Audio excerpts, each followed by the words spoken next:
بعض دفعہ ہم ساری عمر ہو گئی، 40 سال ہو گئے، 50 سال ہو گئے، 60 سال کی عمر ہو چکی ہے، لیکن ہم نماز وہی پڑھتے ہوئے آ رہے ہیں جو ہم نے بچپن میں سیکھی تھی۔ آج اگر کوئی بندہ موبائل لیتا ہے، جب اسے اوپر کا ورژن آتا ہے تو ہر بندہ سوچتا ہے یار میں اس کو اپڈیٹ کروں۔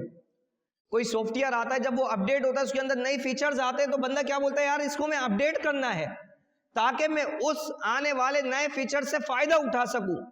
لیکن کیا کبھی ہم نے اپنے اوپر غور کیا کہ کیا میں اپنی نماز کو بھی اپڈیٹ کروں؟ کیا میں نے جو بچپن میں جو باجیوں سے سیکھی تھی نماز، آج تک وہی نماز پڑھ رہا ہوں؟ کہ زمانہ اپڈیٹ ہوتا جا رہا ہے، ہر چیز آگے سے آگے جا رہی ہے، تو کیا میں جو نماز پڑھ رہا ہوں اللہ تبارک و تعالیٰ کی بارگاہ میں، ٹھیک ہے اللہ نے توفیق تو عطا فرما دی نماز پڑھنے کی کہ میں نماز پڑھنے آ رہا ہوں، کیا وہ جو نماز ہے میری، کیا میں نے کبھی اپنی نماز اپنے امام کو سنائی کہ بھئی میری نماز سن لے، کہ میری نماز میں کوئی غلطیاں تو نہیں ہیں؟ کیا میں التحیات صحیح سے پڑھتا ہوں؟ کیا میں نماز کے ارکان صحیح سے ادا کرتا ہوں؟ کیا فرائض ادا کرتا ہوں؟ کیا مجھے معلوم ہے کہ نماز میں واجبات ہیں؟ کیا نماز کے فرائض ہیں؟ کیا نماز کے مسائل ہیں؟ نماز تو پڑھ لیں لیکن ہم اپنی نمازوں کو اپڈیٹ نہیں کرتے۔ ہاں ہمیں فکر ہوتی ہے اپنے موبائل کی، اپنے سافٹ ویئر کی، کہ اسے اپڈیٹ کرنا ہے، واٹس ایپ اپڈیٹ ہو گیا بھائی مجھے بھی فوراً اپڈیٹ کرنا ہے تاکہ میں اس سے فائدہ اٹھا سکوں، لیکن یہ جو نماز پڑھ رہا ہوں کیا یہ میری نماز فائدے والی ہے؟ ان الصلاۃ تنہی عن الفحشاء والمنکر، کہ نماز بے حیائی اور بری باتوں سے روکتی ہے، تو کیا میری نماز مجھے بے حیائی اور بری باتوں سے روک رہی ہے؟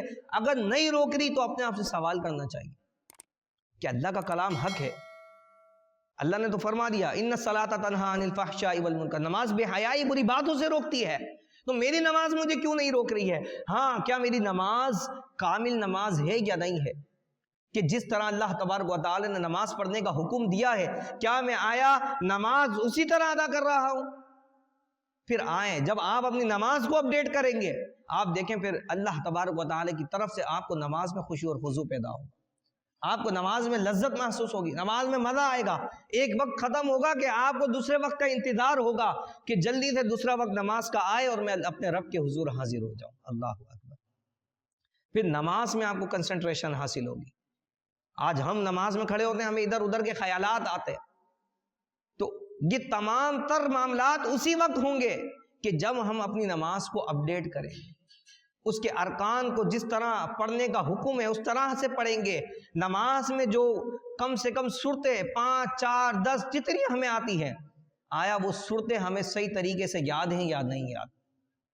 ان صورتوں کو جو ہے وہ ہم اپنے قاری صاحب کو سنائیں، وقت نہیں ہے امام صاحب کو سنا دے، مؤذن صاحب کو سنا دے کہ یار آپ میری نماز درست کروا دے، کم سے کم چلے اللہ نے مجھے یہ توفیق تو عطا فرمائی ہے کہ میں نماز پڑھنے کے لیے آ رہا ہوں، پابندی سے آ رہا ہوں، میری 40 سال عمر ہے، 50 سال عمر ہے، جو گزر گئی وہ گزر گئی، لیکن اب تو میں اپنی نماز کو اپڈیٹ کروں، میں اپنے قرآن مجید فرقان حمید کو اپڈیٹ کروں، اس کی جو ادائیگی ہے، اس کا جو لہجہ ہے، اس کے جو مخارج ہیں، جو کم سے کم نماز کے اندر پڑھنا لازم ہے، سورہ فاتحہ ہے، مختلف چھوٹی چھوٹی صورتیں جو ہیں وہ مجھے صحیح طرح پڑھنے آنی چاہیے۔